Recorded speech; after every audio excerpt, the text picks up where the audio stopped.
Élodie Boucher brise 20 années de silence, et cette fois, elle ne parle pas d'amour. Dans une interview récente, elle admet froidement avoir été comparée, placée à côté, puis lentement repoussée hors du centre du regard, tandis que Romain Duris devenait l'incarnation masculine d'une génération du cinéma français. Une phrase, sans accusation ni émotion superflue, suffit à faire basculer le décor. Si elle s'est tue si longtemps, ce n'est pas par peur, mais parce que pendant des années, personne n'a posé la bonne question. Au milieu des années 1990, Élodie Boucher entre dans le cinéma français sans fracas. Elle apparaît dans Les Roseaux sauvages comme on entre dans un paysage déjà en mouvement. Sans forcer. Sans réclamer l'attention. Son visage ne cherche pas la caméra. Il l'accepte. Et la caméra, instinctivement, s'attarde. À cette époque, le cinéma d'auteur français se réinvente. Il cherche des corps nouveaux, des présences capables d'exister sans démonstration. Élodie Boucher s'impose précisément par ce qu'elle ne fait pas. Elle ne surjoue pas. Elle ne séduit pas frontalement. Sa beauté est retenue. Presque effacée. Une beauté qui laisse de la place au silence. Très vite, elle devient un visage emblématique de cette fin de siècle. La presse parle de délicatesse, de fragilité, de pureté. Des mots flatteurs. Des mots qui rassurent.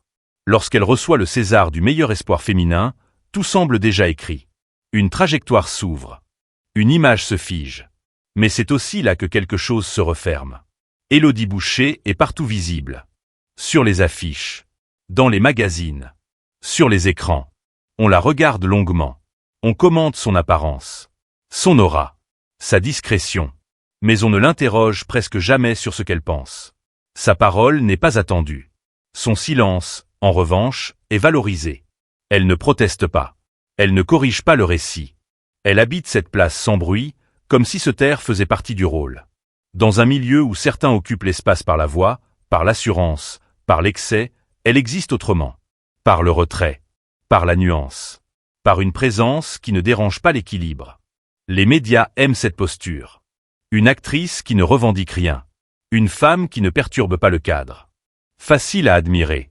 Facile à comparer. Facile à déplacer. Elle devient une figure que l'on pose à côté des autres, sans jamais lui demander de se définir elle-même. Peu à peu, une dissociation s'installe. Elle est reconnue, mais pas écoutée. Admirée, mais rarement entendue. Son image circule librement, tandis que sa voix reste en arrière-plan. Comme si son rôle, aux yeux du public, consistait avant tout à être vue, et non à être comprise. Ce déséquilibre ne fait pas de bruit. Il s'installe lentement. Il façonne une carrière, une perception, une place. Et déjà, sans que personne ne le nomme, une règle implicite s'impose. Dans ce monde-là, certaines femmes incarnent la lumière, pendant que d'autres détiennent la parole. À la fin des années 1990, le cinéma français change de rythme. Une nouvelle génération arrive, plus nerveuse, plus instinctive, plus visible. Au centre de ce mouvement, un nom s'impose rapidement, Romain Duris. Il n'entre pas discrètement dans le paysage.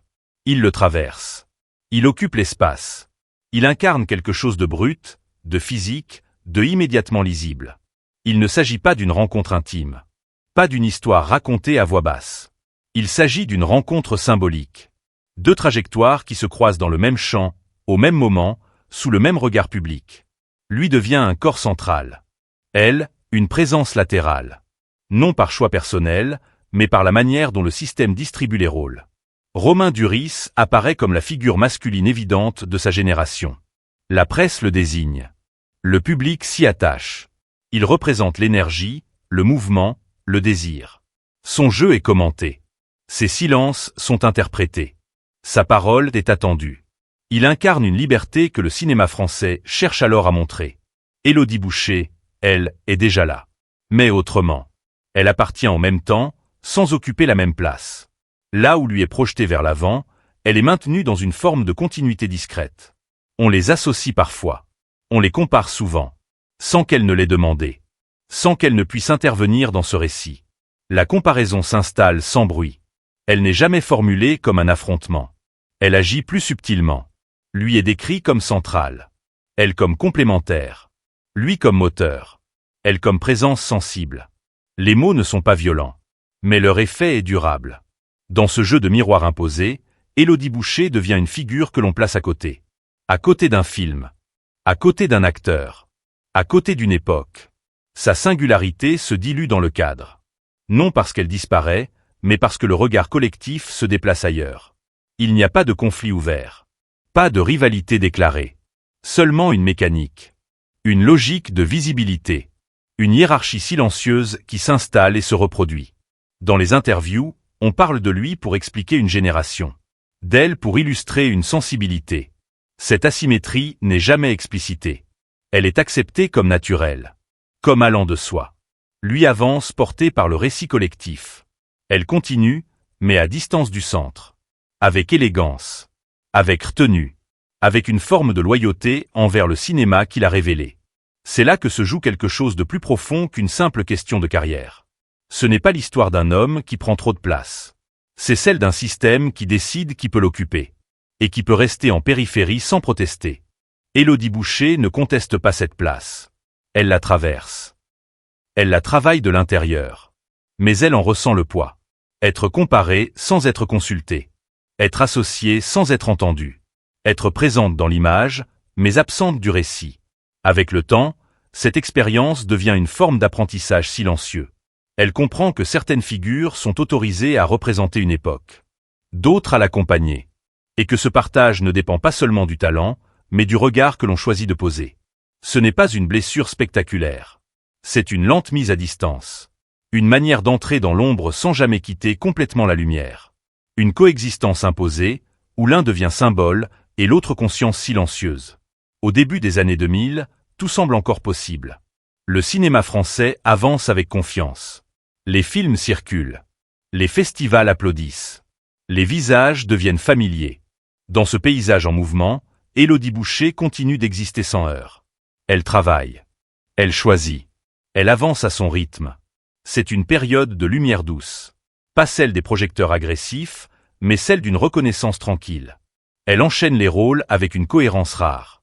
Des personnages discrets, souvent intérieurs, qui demandent peu d'effets mais beaucoup de justesse. Elle n'a pas besoin de s'imposer. Elle est déjà là. Autour d'elle, le système s'organise autrement. Les récits se structurent. Les figures centrales se confirment. Certains deviennent des évidences. D'autres restent des présences constantes, mais secondaires dans le discours public. Élodie Boucher appartient à cette seconde catégorie. Une actrice fiable. Respectée. Mais rarement placée au cœur du récit médiatique. À ce moment-là, l'équilibre semble acceptable. Elle ne cherche pas la confrontation. Elle ne réclame pas davantage de place. Elle croit encore à une forme d'égalité silencieuse. Celle où le travail finit par parler de lui-même. Celle où la durée compense l'absence de bruit. Il y a aussi, dans ces années-là, une forme d'alliance implicite avec le milieu. Elle joue le jeu. Elle respecte les règles non écrites. Elle ne rompt pas l'harmonie. Elle comprend que rester dans la lumière suppose parfois de ne pas faire d'ombre aux figures déjà désignées. Mais sous cette surface apaisée, de légères fissures apparaissent. Pas des conflits. Pas des refus. Plutôt des absences. Des rôles qui ne viennent pas. Des projets qui s'éloignent. Des discussions qui se font sans elle. Rien de brutal. Juste un glissement progressif. Elle observe. Elle note. Elle ressent. Sans encore nommer. Elle comprend que la place qu'elle occupe est stable, mais limitée. Qu'elle peut durer, à condition de ne pas dépasser un certain seuil. Être reconnue, oui. Être centrale, moins. Cette période n'est pas une chute. C'est un plateau. Un moment où l'on continue d'avancer, tout en sentant que la trajectoire n'est plus ascendante. Où l'on travaille dans la continuité, mais sans la promesse d'un renversement. Élodie Boucher ne s'en plaint pas. Elle transforme cette contrainte en ligne artistique. Elle privilégie la finesse. Le théâtre. Les projets plus intimes. Elle se protège aussi. De l'usure.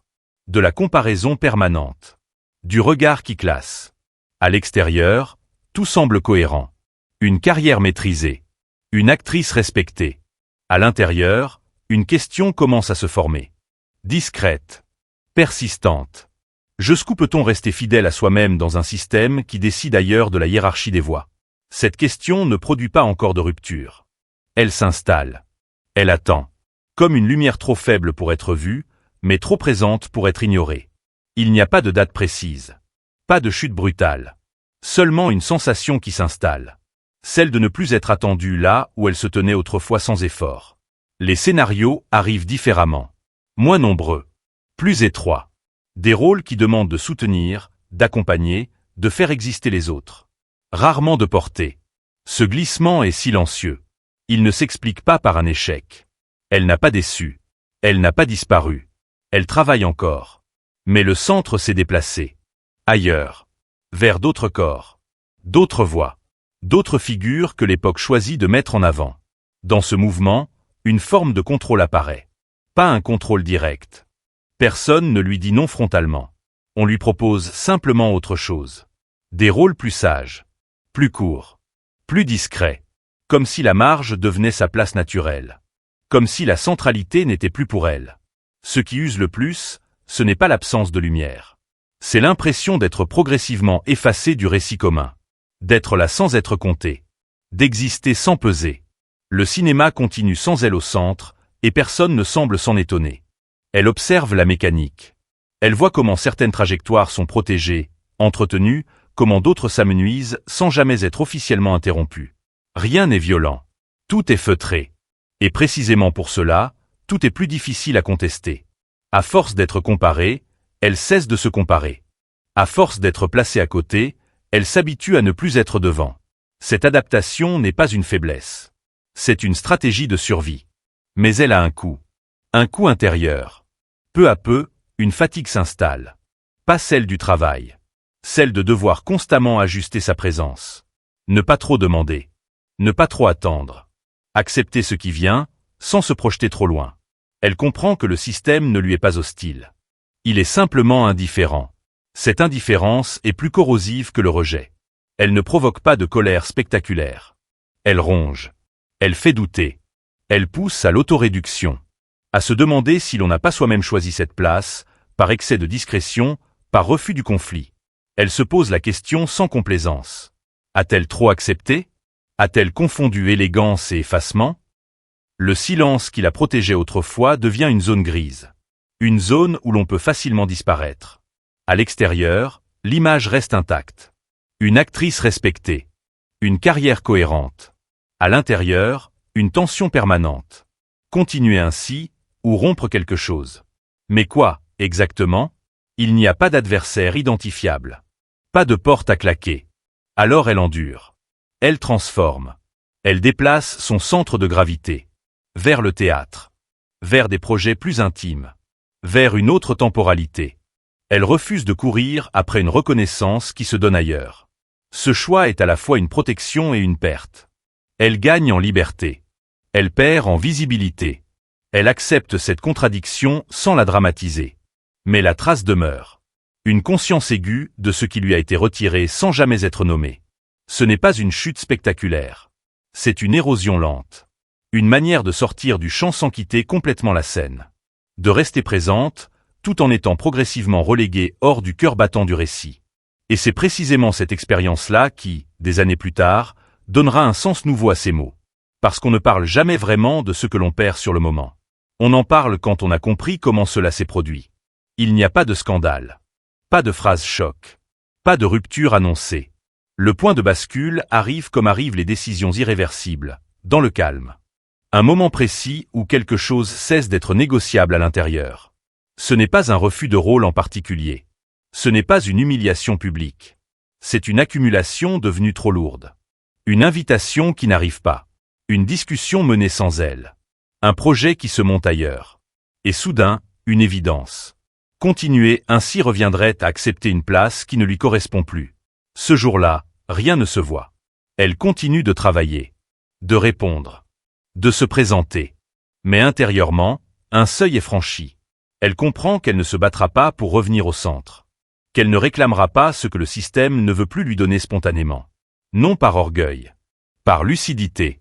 Elle choisit alors de déplacer le regard. De se retirer partiellement de la logique dominante. Non pour disparaître, mais pour reprendre le contrôle de son propre rythme. Elle se tourne davantage vers le théâtre. Vers des projets moins exposés. Vers des formes où la parole existe encore sans être filtrée. Ce choix n'est pas présenté comme un renoncement. Il n'est pas expliqué au public. Il se fait sans communiquer. Sans justification. Comme une décision intime qui n'a pas besoin d'être comprise pour être juste. Elle cesse d'attendre la reconnaissance là où elle ne viendra plus. Dans cette période, elle découvre une autre forme de liberté. Une liberté plus austère. Moins brillante. Mais plus stable. Elle n'est plus soumise à la comparaison constante. Elle n'est plus définie par rapport aux figures centrales de sa génération. Elle existe à côté, volontairement. Cette sortie partielle du jeu n'efface pas la blessure. Elle la rend supportable. Elle transforme l'amertume en distance. Elle permet de continuer sans se trahir. De rester fidèle à une exigence intérieure, même si elle coûte en visibilité. Le point de non-retour ne tient pas dans un événement spectaculaire. Il tient dans une décision silencieuse, ne plus courir après une place qui se dérobe. Ne plus confondre reconnaissance et légitimité. Ne plus attendre que le regard extérieur valide ce que l'on sait déjà. À partir de là, rien ne sera plus comme avant. Pas parce que tout s'effondre, mais parce que la relation au système change définitivement. Elle n'est plus dedans. Elle n'est pas totalement dehors. Elle se tient à distance. Dans un espace qu'elle choisit enfin. Et c'est depuis cet espace-là, des années plus tard, que la parole pourra émerger. Non comme une revanche, mais comme une mise en ordre.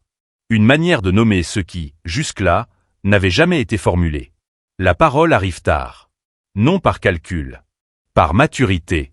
Elle surgit dans un cadre banal, presque neutre. Une interview. Une question posée sans intention particulière. Et soudain, quelque chose s'ouvre. Pas un règlement de compte. Pas une confession intime. Une mise au point. Élodie Boucher parle calmement. Elle ne cherche pas les faits. Elle ne dramatise rien. Elle décrit une sensation longtemps enfouie. Celle d'avoir été constamment placée à côté. Comparée. Associée.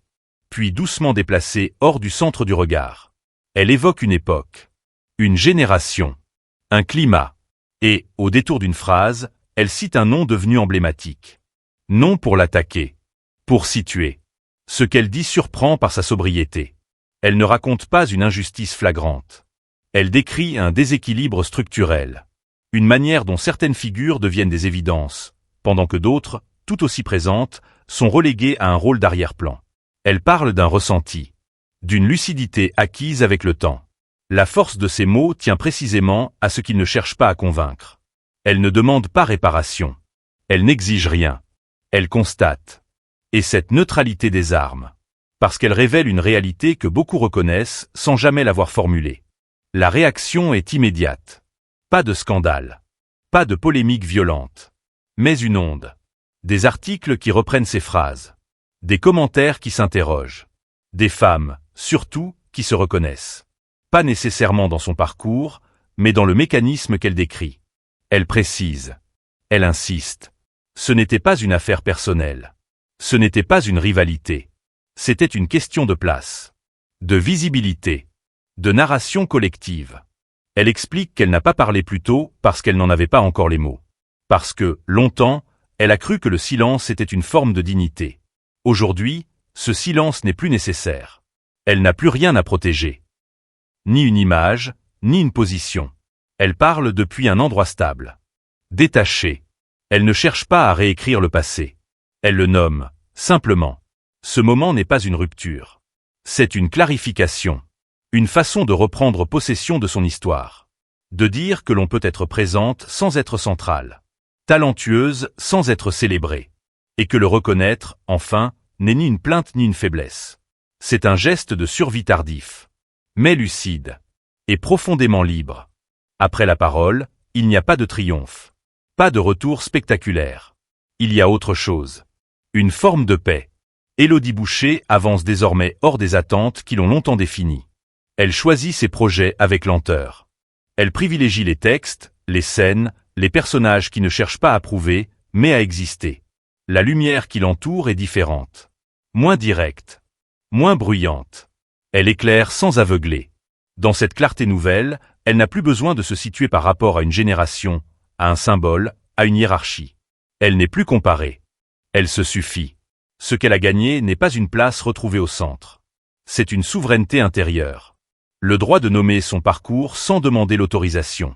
Le droit de dire que le silence fut parfois une stratégie, parfois une contrainte, mais qu'il n'est plus une obligation. Son histoire ne se referme pas sur une revanche. Elle s'ouvre sur une compréhension plus large. Celle d'un système qui valorise certaines voix et en étouffe d'autres, sans toujours en avoir conscience. La sienne a choisi le bon moment pour émerger. Ni trop tôt, ni trop tard. Au bout du chemin, Il reste une certitude simple. La liberté ne consiste pas à être vue par tous. Elle commence quand on n'a plus besoin de l'être pour se sentir légitime.